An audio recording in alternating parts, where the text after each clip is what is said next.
Now we're live streaming.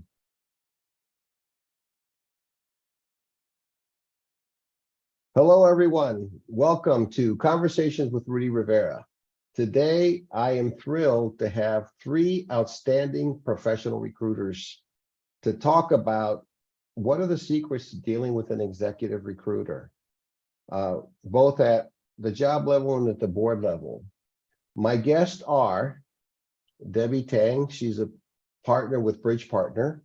Debbie leads the global executive searches in both the private and public sector, from Fortune 100 companies to universities, nonprofits, and governmental agencies. She recruits diverse executives across all functions, including CEO, CFO, and her talents go on and on. For the sake of brevity, we'll stop there. And Debbie, you can tell us a little bit more about yourself. Amber Shockey is with Major Lindsey Africa. She is a recognized expert in legal and compliance search for corporations and private equity firms. Corporate clients, equity clients call her because she's the business partner they trust to advise on getting them the right person. She's very thoughtful, organized, and is very well sought after, just like Debbie is. And we have Heather Wolf, who is a partner with Trewstar. Heather has spent nearly 2 decades working with corporate directors to increase board diversity and enhance board performance. This includes 5 years as a recruiter, specialized in the placement of corporate directors, as well as a long-time role in developing governance for the Financial Times. Thank you for joining me. I'm looking forward to a great conversation. What I want to start with is let's define what the recruiter is. I think people kind of often confuse what they do. And often, who do they work for? They work for me, or do they work for the company? So I'll start with you, Amber. Tell me, what is the recruiter? What is the role of the recruiter? Thank you, Rudy. The recruiter is hired by a corporation or a private equity firm to assist it in a key search.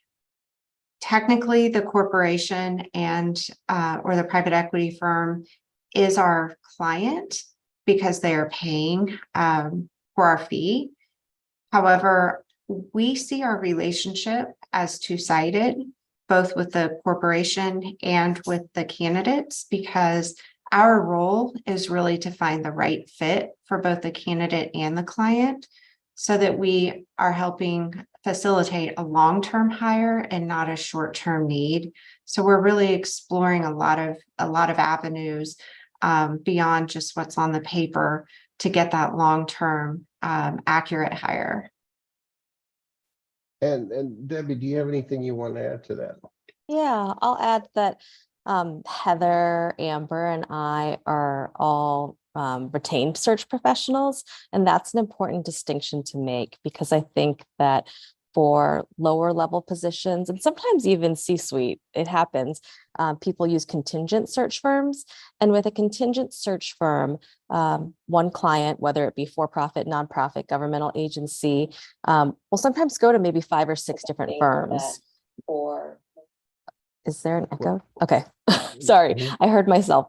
So maybe they'll go to 5 or 6 different firms, and the way that things work is sort of whoever submits the winner gets paid, right? So that's why they call it a contingent search. And so with those types of searches, a lot of times you don't get to know the candidates as well. You don't get to know the clients as well. But for the 3 of us, that's not the type of search we do. And so that is a big distinction in understanding that candidates need to know, because I think a lot of times people say, oh my gosh, Debbie, I love you. You're great. You're my recruiter. I'm like, well, I wish it worked that way.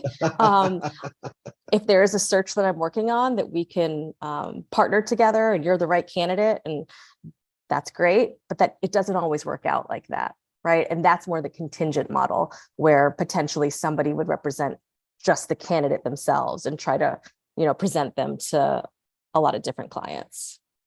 Heather, it's a little bit different at the board level, right? Most of everything Amber and Debbie said, I can echo entirely.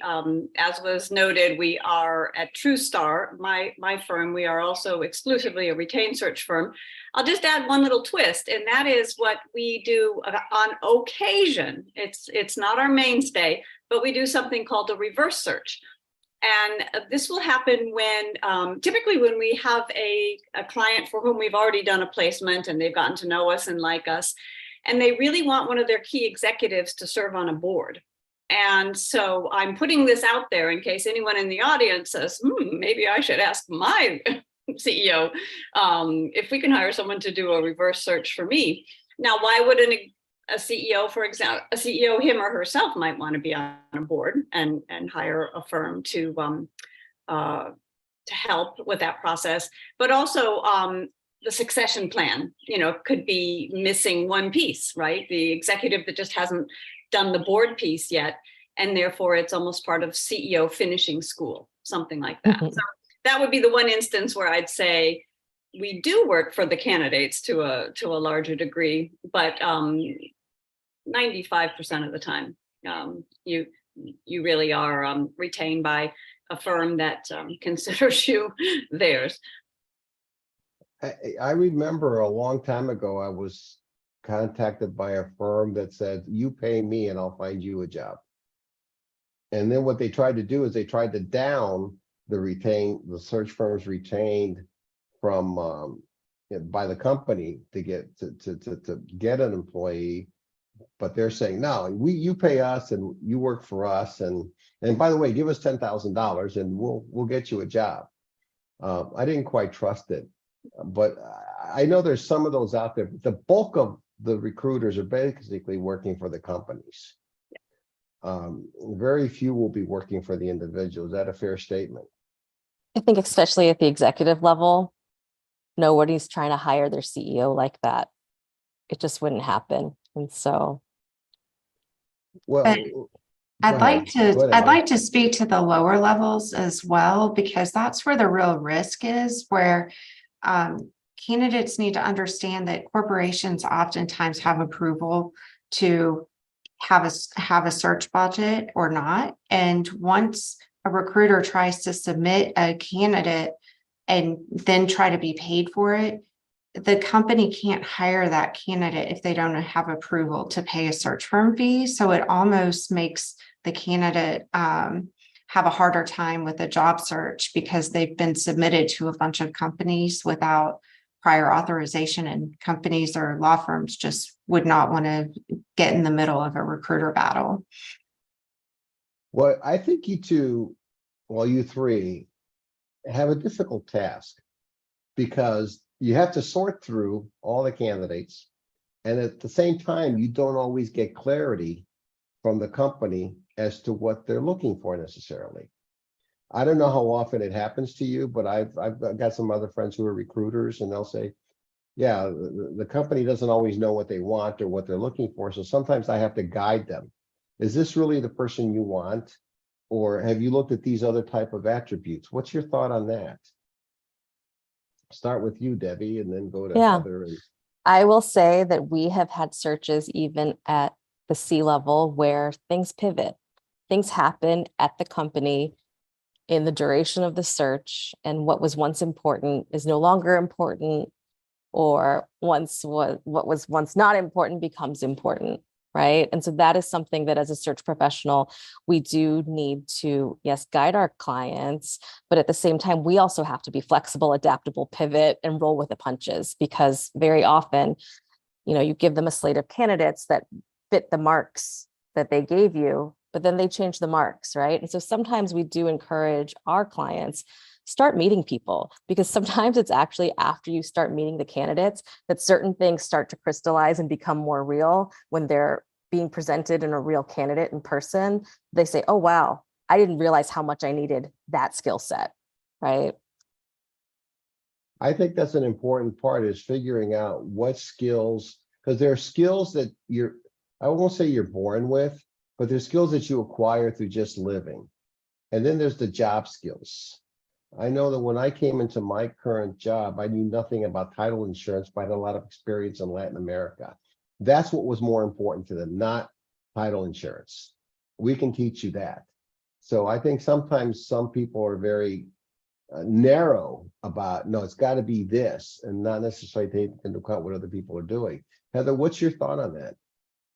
We do spend a lot of time up front talking about the spec and pushing and pulling on it and stretching it and challenging it, because whilst sometimes you do have to have some real life modeling, as in, introduce candidates, you don't want to do too much of that, because then you have a lot of disappointed candidates, and can start to give them the sense of, does the client not know what they're looking for, or does the search firm not know their client very well? So we really do invest quite heavily up front. Now, what you can't know quite as well is more the cultural fit side, the interpersonal side. And sometimes somebody who's perfectly qualified on paper and checks all your bullet points, will be a flop in the interview because there just wasn't the right chemistry or the right feel. That you can try to vet for as you meet candidates prior to introducing them to your clients, but you don't always get that exactly right. But having said that, I can name 2 instances right off the top of my head this year where, as Debbie mentioned, we did about a 180 pivot because a circumstance changed. And we were a fair ways down the track with one spec, and a key executive left. And so, guess what? It's all about it's another spec now. So that absolutely can happen. But I don't think it negates the time spent up front, really trying to understand what you're looking for before you head out into the, cold blue yonder. Amber, what's your thought on that? I couldn't agree more with Debbie and Heather, and I've experienced the similar pivots, and I do find myself to be a good recruiter because I'm flexible and adaptable, as Debbie mentioned. One thing that I try to do is get our clients to prioritize, because our job spec oftentimes has a large number of bullets, and what candidates want to hear from an executive search professional is what are the priorities in this role? And so I try to frame everything within priorities, and that's really where things can sometimes shift because of changing priorities. But oftentimes a client might meet a candidate and maybe the strongest priority gets devalued for a variety of other reasons. So I almost look at it a little bit more like a sliding scale rather than a pure pivot in some situations. We've had the pure pivots too. Have you ever worked with a psychologist? The reason I ask this question is because one of my own clients is not a clinical psychologist, but a practicing psychologist, and she'll work with recruiters, and they will do an analysis and evaluation, not just of the candidate, but the work culture. So there may be 4, and the psychologist says, this one might fit more, and this one maybe not so. They don't ever say they're bad or they're psychopaths. They just say, maybe it's not a good fit, right? And the times that she said that they've not listened to her analysis, they've regretted it, or it's never worked out. How have you found working with a psychologist? So I can start. We've had clients where usually at the executive level, sometimes direct reports to the C-suite have to go through sometimes 2 or 3 days of sort of psychological testing. And it sounds intense, and it is, right?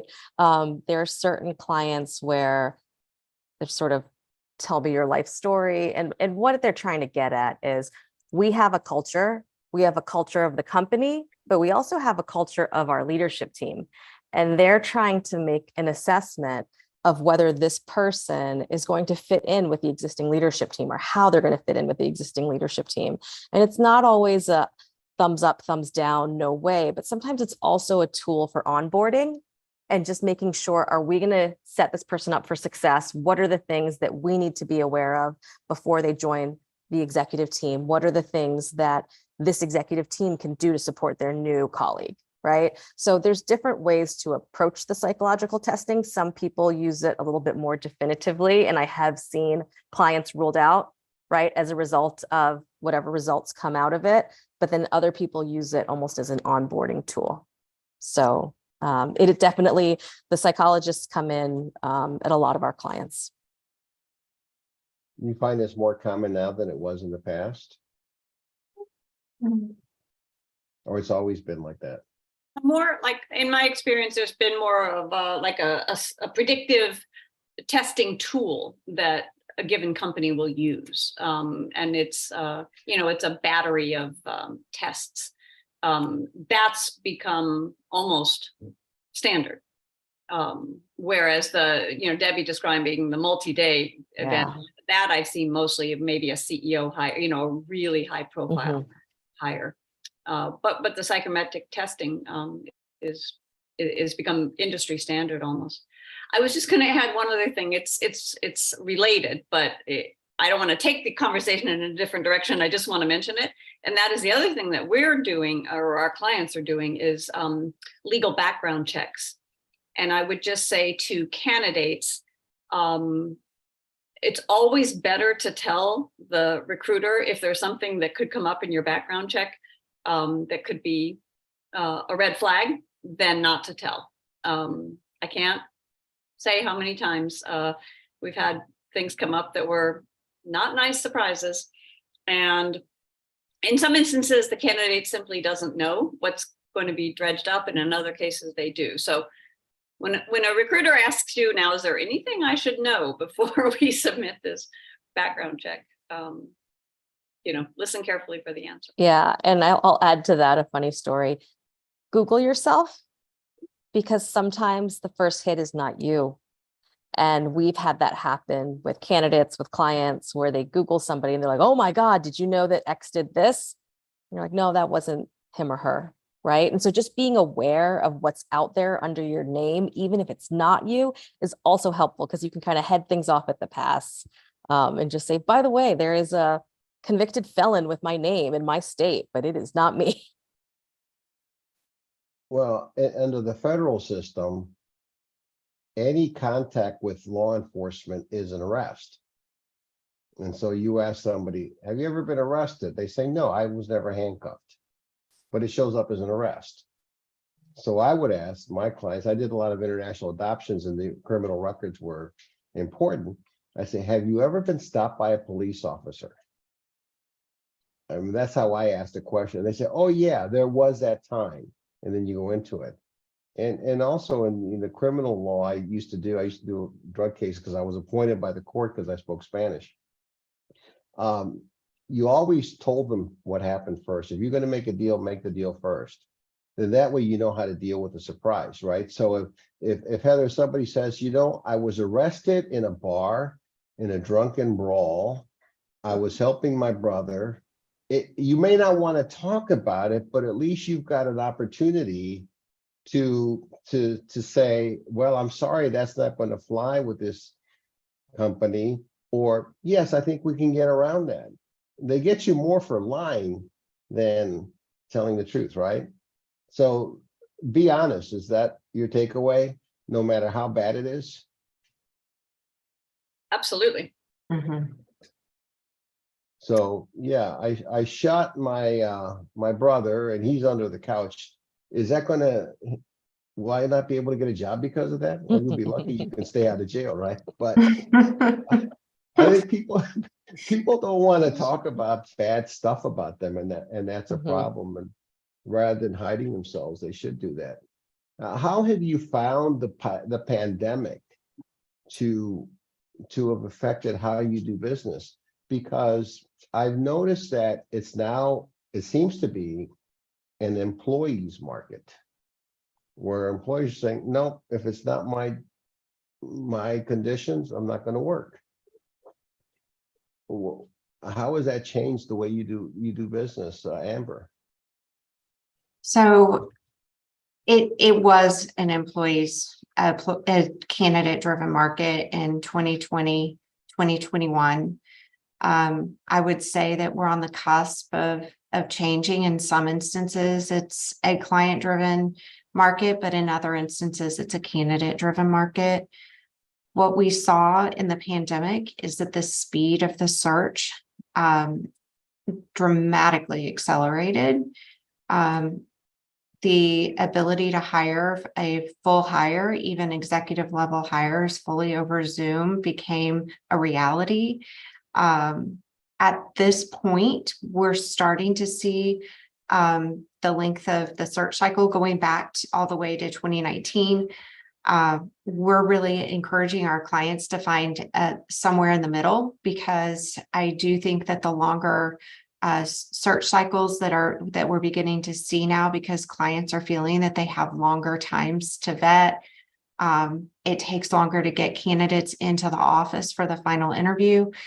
We are still seeing competing offers being able to come in at the very last minute. We had a Fortune 200 company fully complete a executive level general counsel search within 3 weeks.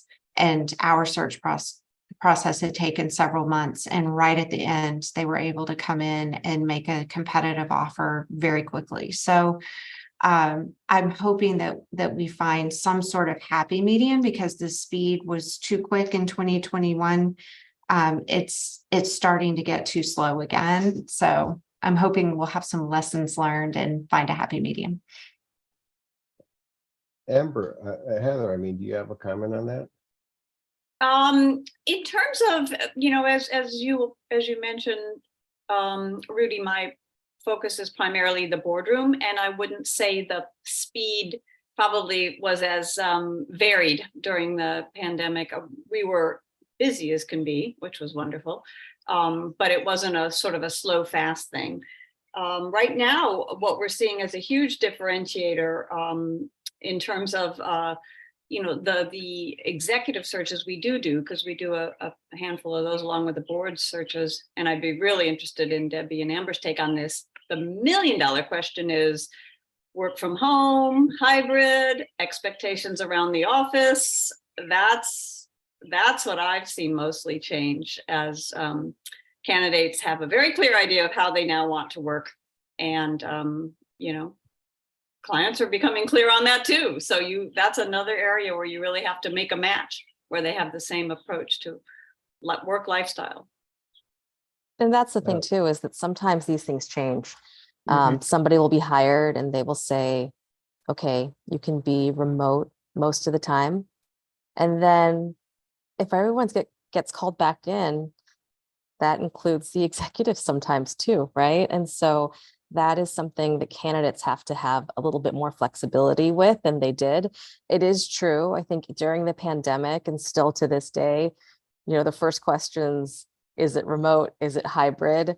Whereas the old question used to be, what's the comp, right? And so that has changed dramatically. And just what Amber was saying about timeline and fast search, slow search, I think the difference maker has been, and probably Heather, you've seen this too with your board searches, because of board meetings, everything going online. It changes a lot. Scheduling can be like a little bit more compact than before. And so you've got boards who are making decisions via Zoom about whether they want to bring on somebody to be your new fellow director, right? And then you've got sometimes C-suite members interviewing their next CFO on Zoom. And so I think that there will be, going into the future, there will still be an element of that, but I've already seen, just in terms of our clients, definitely much more of an in-person approach. Just within, I would say like the last 6 months, like this year, I've had way more in-person meetings than I did in the pandemic times. Amber, how has the pandemic affected you in this world? I've definitely seen and gotten the same questions as Debbie and Heather. We have a little snapshot on our position description that includes location, compensation, a quick skills overview. We added a work model section. So we're asking these questions as part of our onboarding for a search. I think that we are also going to find a happy medium here. And like Debbie, I would almost warn people to understand that if they take a fully remote role and that is not where the majority of the employees are, there is a risk that the company can take back their agreement to let you work remote.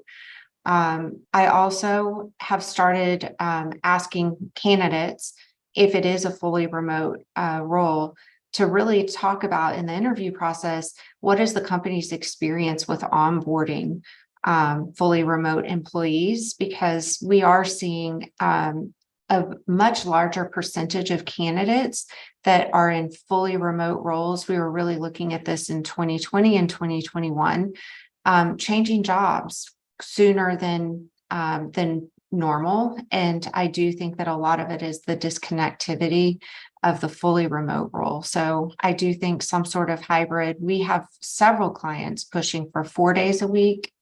I had one that pushed for 5, and I managed to complete the search, but it was complicated. I encouraged them not to do it, but You'll lose so they many were people. strong.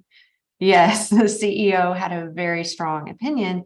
5 days a week is almost unheard of, but 4 is becoming the new 3. Yeah.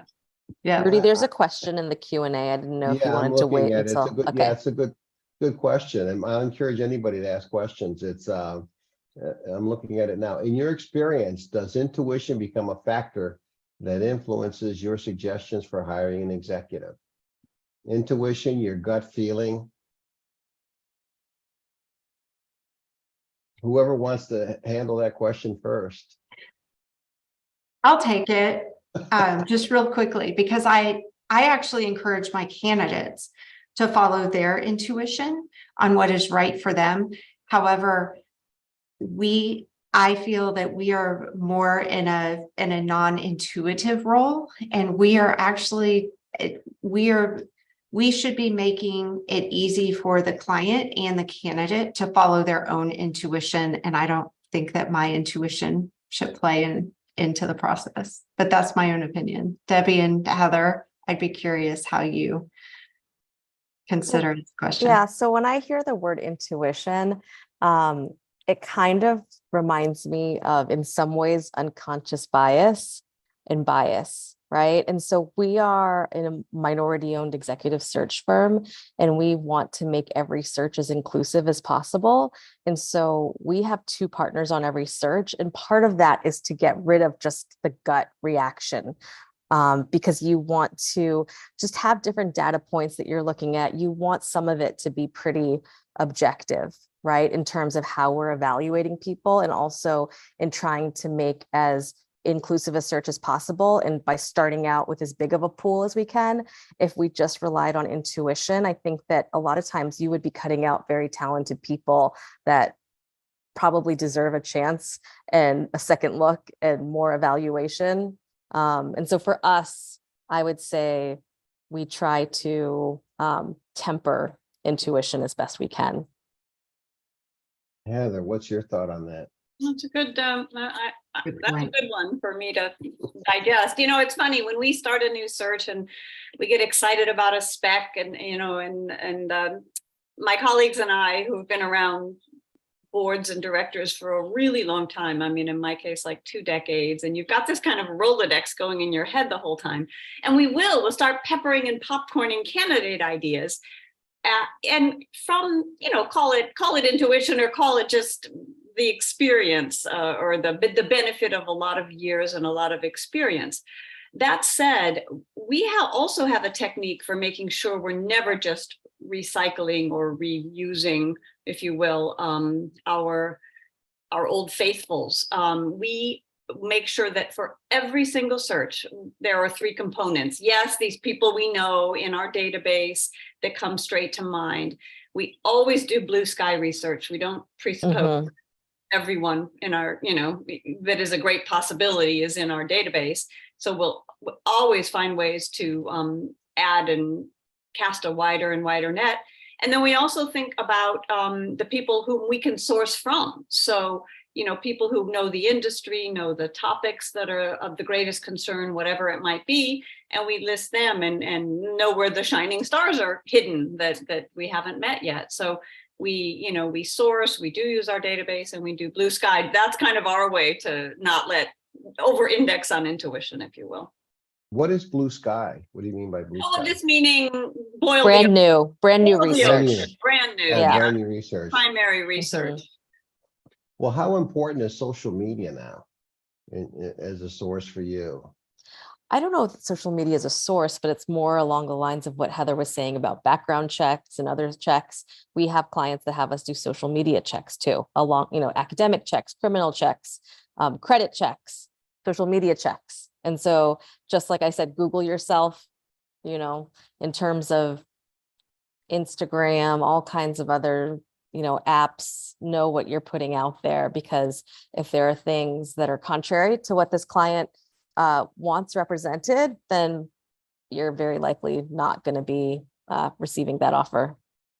And that's a very important almost takeaway for our listeners, because whatever you do on social media is going to stay there.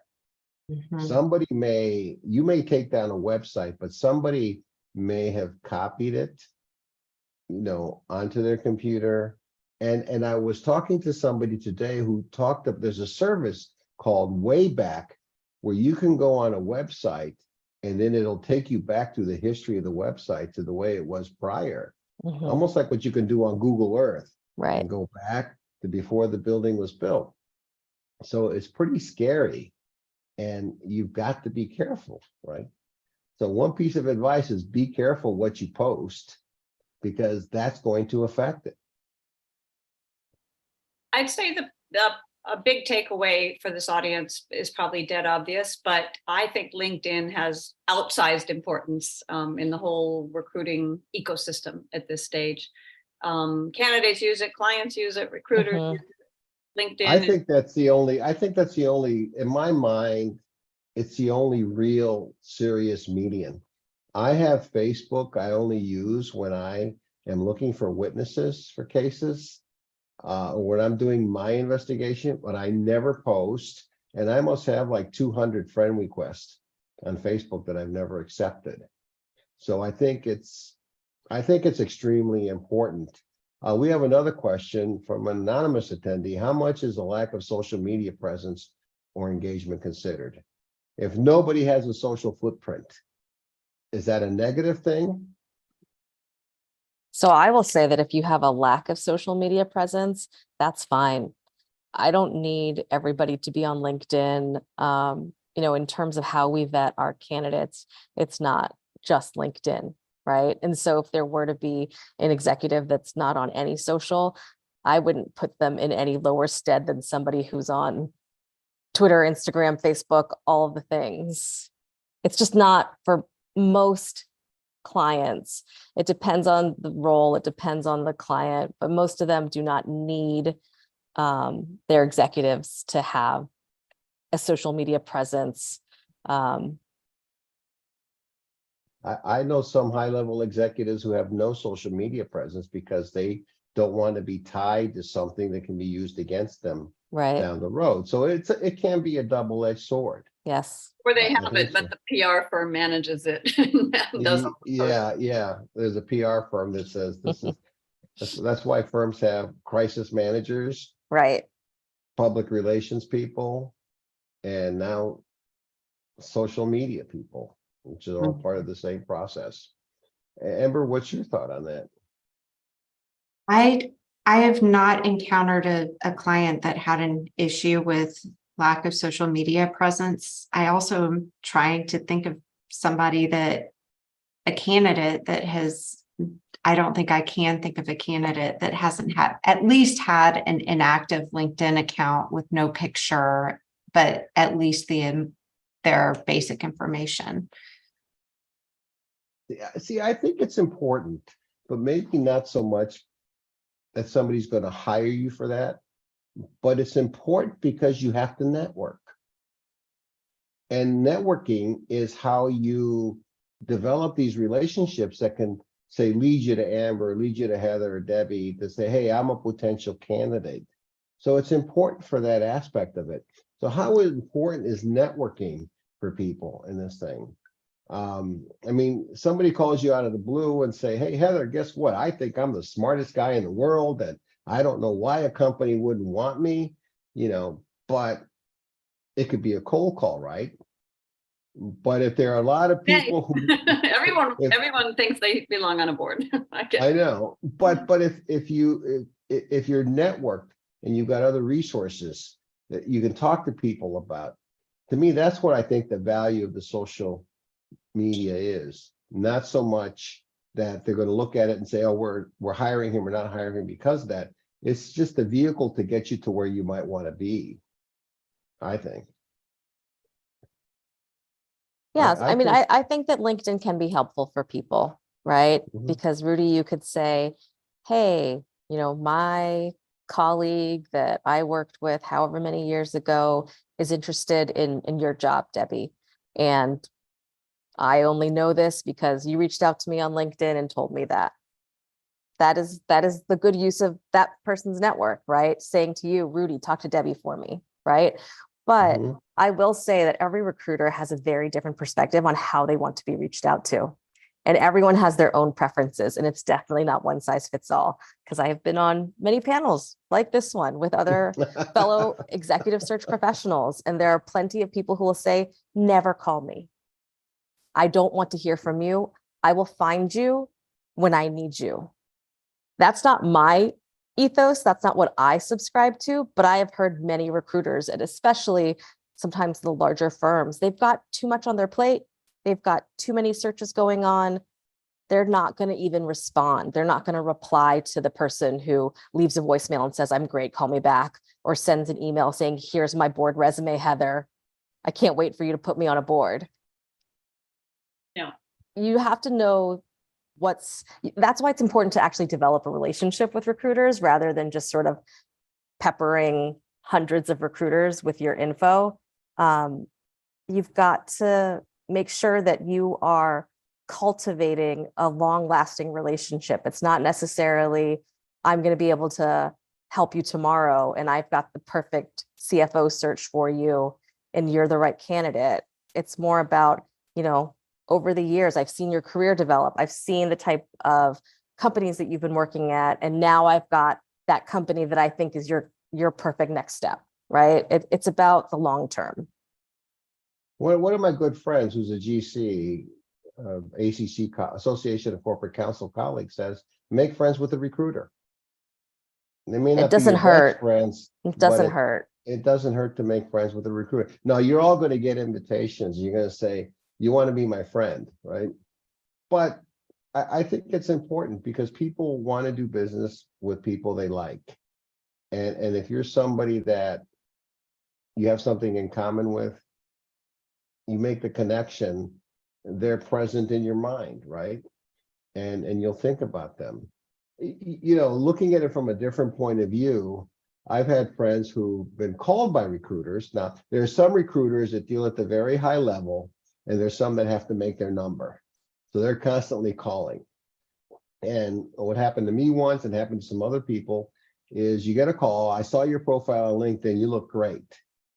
And then after a 10-minute talk, you're not a match for the job. Well, what changed between the time you saw my LinkedIn profile and that? So I think you have to be wary whether you're dealing with a junior recruiter who has to meet numbers or one that's well seasoned. I think it's a good question to ask. What's your thought on it? Debbie, what do you think? You got that smile like that. Yeah. So I was going to say a lot of times when people are trying to make numbers, that's not usually for executive search, right? That's not usually for the C-suite. And so I don't know, it just doesn't apply as much. But I think that maybe for like a lower level search, or if someone's trying to make numbers, it's usually the other way around. Like if they're trying to make numbers, they're trying to cold call as many companies as they can to try to draw business in, something like that. I don't think you usually, and I don't know, because I've never had that job, but I don't think you get credit for calling 50 candidates. Maybe for contingent search. I don't know. Do either of you ladies know? It's just not my world. Not for contingent search either. So my guess is in the scenario that you were laying out, Rudy, is that you had a recruiter that was maybe not taking enough time to really research the right person, and they were just sending out a whole bunch of emails quickly without really reading. There's also times where I cast a little bit wider of a net, like maybe a little bit more senior or a little less experienced than what we've been asked for, to just to make sure we don't miss somebody that that should be considered. Or if a LinkedIn profile has no information about exactly what their skill set is, but we know that they're at a company in the similar industry, sometimes I'll just check it out to see if there's somebody there that if this person could fit. And I think that might be what was experienced in this situation. I'm not sure. I think it's like all the above. I mean, like you have lawyers that are great, you have some lawyers that are not so good. I mean, that's what it boils down to. And it's sad in every field. But I think for the most part, if you are talking to a recruiter, those are questions you need to ask. What level are you working for? You know, if you're looking to hire a recruiter, you know, what's their point of view, and make sure you have a good conversation with them about your job, what you want. Because I've had to use recruiters for you know, job place, you know, when I've hired people, and I've had great success with most of them. So it's a give and take, though. You know, you got to be able to communicate and each know what the other wants, you know. But I agree that you can't just throw out the net and pick everybody, because you don't have enough time in the day, right? And you have to find some way to narrow it. Here's one the audience might be interested in thinking about. We often encourage boards to think about adding younger people to their board, and by younger I mean, you know, like in their 40s, and which is considered quite young for. That's young for me. Trust me. I hung out with Jesus when I was in college. So as a recruiter, when you're going out to meet these younger people, and often they have very needed and relevant skills in certain aspects of technology and cybersecurity, maybe in artificial intelligence. I'm, you know, not always, but, you know, those are often the roles for which we're most interested in somebody who's closer to a digital native to join a board and, you know, make a contribution that's not currently being made around the board table, but to always have to look at these people with the full board responsibility in mind. So they may be whiz-bang tech people, cutting edge cyber people, you know, on the forefront of artificial intelligence, et cetera. But if they only can talk about that and don't have the ability to contribute right across the agenda on other aspects of strategy and risk and human capital and so forth, you know, then you kind of have to gracefully back out the door and say, thank you, it was so great to meet you. I don't think it's a fit. And, you know, it's not because of the functional attributes, but rather, you know, the breadth and maybe the gravitas to really fit into a boardroom as a, you know, 30 or 40-year-old, not because they're 30 or 40 years old, but because they just haven't walked the road as long as so many of the board members have in terms of business cycles that they've seen and lived through and those sorts of attributes. So those are the times when it can come as a surprise when somebody gets really excited, you know, about a potential board role, and then you kind of have to say, thanks, I'll see you in a few. We have a very interesting question, and that is, how much are you seeing clients express interest in co-executive leadership models?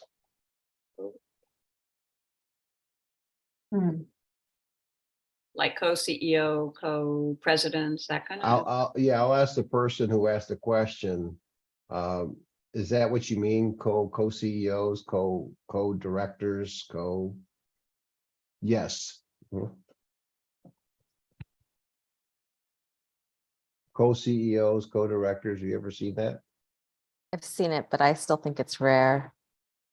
It's usually an accommodation for a merger situation, or I think, rather than designed to be long-term. That's at least what I've experienced. I've never seen co-CEOs. Oftentimes what you'll see is a CEO and a chairman of the board, and they're doing stuff together, but they're different roles, right? Different roles in the company, but they interact. That's probably the closest thing to co, I think that we would get. As I told you earlier, time is going to go fast on this thing, and the time is really going fast. So I want to talk about, what advice would you give to people looking for a job? Okay. And then what advice would you give to somebody who's going to hire you to find somebody? I've looked at some things on the internet. Some of it is don't be a pest and keep calling. Okay.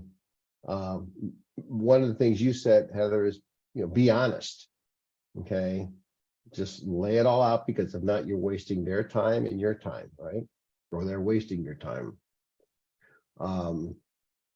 Understand what the job is about. Okay. And you, as the candidate, have reasonable expectations of what you can really do. Oftentimes we place ourselves in the, the Superman role, that we can do anything. Like you're the winning quarterback throwing the 100-yard pass, but you're also the tight end catching it. We all think we're great. What is some advice you give first to the job searchers? So I'll start with the job searcher advice. I think one of the things is to just be authentic. And I know that it's a little bit trite, but the reason why I say this is because as the job search goes on, I think that sometimes people make sacrifices and compromises, and I don't think that that's always wise. And so what I mean by that is, if you are interviewing at a company and you feel like the culture is not necessarily a natural fit to how you do business, to how you work, to your values, sometimes people will try to sort of be something that they're not for interviews because they want to win. And I think that that's a big mistake. And so I say be authentic, because I'd rather you go into the interviews with who you are so they can make an evaluation on if that's a good fit. Because I think that the alternative is that, okay, great, you fooled them into thinking, maybe you're super aggressive because the rest of the C-suite has that demeanor.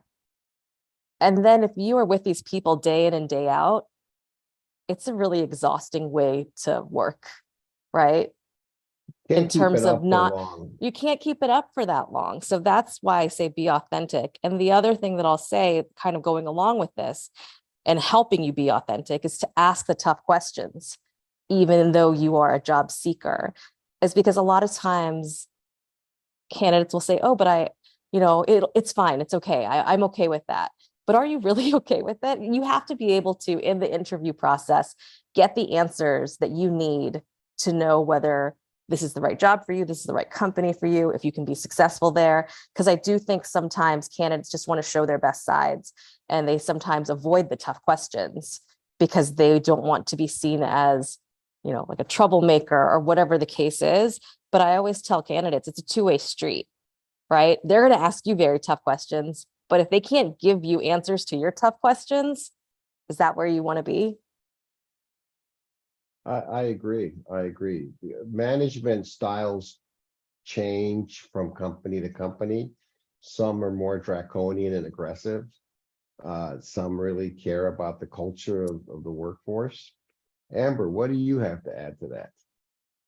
So the points that Debbie just made are my favorites and my top points. As maybe a third suggestion, I would suggest that candidates should recognize that there is still some element of us having to match skills and clients wanting to match skills to the blind sides in their organization that's resulting in the search. And I oftentimes get candidates that feel like they can learn new skills, which is great, because every single job has some element of somebody wanting to broaden their skill set and not do the exact same job. And we understand that. But I really like it when candidates first tie what they can do to what the company is looking for, and then identify where their areas of growth are, and how their learning curve might be shortened for those extra areas of growth. I really appreciate it when I feel the candidate is working with us. I also think I hear a lot of candidates, and this is almost kind of an expansion on Debbie's second point, but I do see candidates waiting until the very end to share what their compensation expectations are, or to tell us that they're interested in the job, but they're not that interested in the job, or there might be another job that they're interviewing for that's more interesting, even though we've been asking all of these questions throughout the process. And I just think open communication throughout the process is so appreciated. And I would almost say that the three of us on this call, and it might be because we're retained search, we're here to help you, and we'll guide you. We'll tell you this might be a really big issue. We should probably raise it with the client this way, or we'll help you work through some of those challenges. But we need to know what they are, because our clients don't like surprises, and that's We don't either. us piece of advice, and we don't either. I like them less than the clients. Well, I think the money is an important thing at the very beginning, Mhm.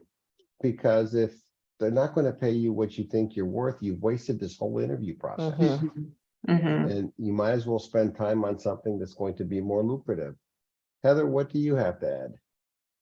I'll come back to the money question in a minute. One of the ways I like to think of phrasing what Debbie and Amber have said in a couple of different ways is, don't be that know-it-all. No one knows everything. No one's done everything. And don't feel like just because you're in an interview situation, you have to become this superwoman. And so a colleague told me a long time ago, and I love this, everyone has their majors and their minors, right? Like, you went to college and you had your major, and that's what you really, really know. You can take that to the mat. And then you've got a few minors, stuff that you've done along the way that you had a new and interesting experience. So maybe your major is, brand marketing. And then, you got really into digital marketing. And then as a result of digital marketing, you got to know much more about cybersecurity because there's a big element. Fine. But don't keep going. Just figure out what your major is, your couple, three minors, and then be really candid about what would be, where you'd be on a learning curve for some of the other areas. And, if you love being on a learning curve, talk about that, but don't act like you've done it all. But don't you think, financially, it's so interesting how different people value money differently. So for some, it has primary importance. And for others, if they love the company, they love the mission, they love the CEO, they love the team, they would do it for next to nothing. Exaggerating, of course. But I mean, you also, so maybe appetite, or, you have to kind of calibrate the person's attitude towards the compensation. And I know it can be difficult because they can say at the end of the day, yeah, I know I said it wasn't that important, but this really isn't enough, and walk away. Well, that's awful. But I think you can get there, in the conversation, to really try to peel back the onion in terms of how important, how much of a make or break the right comp will be. what you say resonates with me, although I'm not an executive search professional. I do hire lawyers all over the world. And they do the same beauty pageant dance, with me as to why I should hire them. They might do with an employer.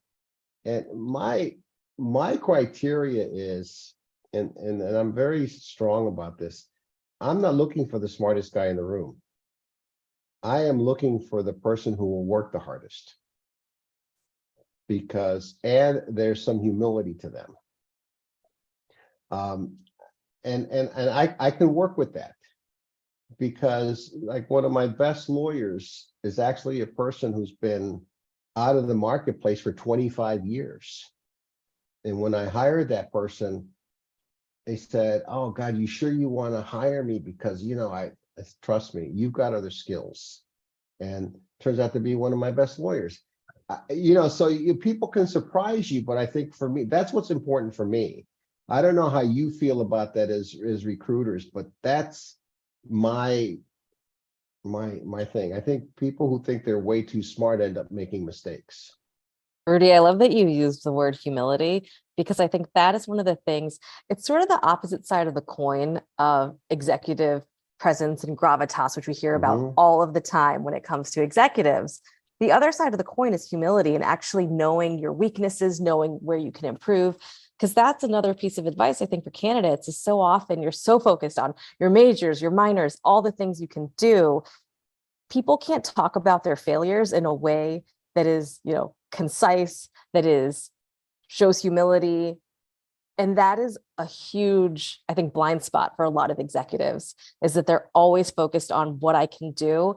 And then when they're asked to talk about failures, they just clam up, or they talk about it in a way that is really trite or just really fake and artificial. And so I like that you use the word humility, because that's something that I think that for almost all of our clients, doesn't matter if it's CEO or a board member, people have to be able to understand that they're not 100% everything. Or they blame somebody else for their failures. Yes. They don't fess up to their failures. I got asked once in a job interview what I thought my greatest failure was. And It's a great question. I thought it was a stupid question. No, it tells a but lot. What do I know? And I did say some things that I thought, well, this is what I could have done better, but it was an interview over a lunch that I didn't think was going to be an interview. So I wasn't ready for it. What's this about? But I didn't want to work there anyway. But that was the question you get a lot, what's your failure? And I think if you could say with some humility what it is, it just makes you a genuine person. Yeah, I think people, when you talk about money, Heather, I agree with you that the workplace is important. Could you get more money someplace else? But the question is, are you going to be happier there? There's a company that I thought at one point I wanted to work with, and I thought, oh my God, it's ideal. And I thought, oh, after I talked to people, there's no way. And there's no way I'm ever working there, So I think as a candidate, you need to be happy, look at where you're at now. And are you really that unhappy? You know what I'm saying? And be careful of what you want, because you might get it. Okay? That's the issue. I would say that we can close with this. What are your biggest challenges as a recruiter on the client side or the employer side when they're hiring you? What are some of the biggest challenges you face when you're talking to a Fortune 500 company and they say, I want this type of person? We've talked about challenges with individuals. Now, what are some of the challenges with the companies? Anyone want to go first? Amber? I think everybody is probably thinking the same thing, just educating the client on the market conditions, because clients oftentimes know what they want and what they pay and what their other executives pay, and how the role needs to be organized for that organization, but they don't have a whole lot of visibility into the market overall and what is the talent pool going to look like. So just that's the place that we spend the most of our time with our clients at the beginning of the search. So these are my takeaways based on this conversation. And you can tell me if you agree or not. The first one is to be humble and be genuine, because you can't put up a front all the time. And even if you can get the job because you put up this front, you can't keep it up for the whole time. Number two is be honest about what your expectations are. It may not be a good fit, so don't be afraid to say, I'm sorry, but that's not for me. Right. Three, be honest about the money, what you want. In other words, decide for yourself, is the money important or is the work environment important? Because there's also the possibility of going into a company, not because that's the role you want, but you can work up to another role because it's the type of company you work for, right? And The other one is listen. We often spend too much time talking Mhm. and not listening.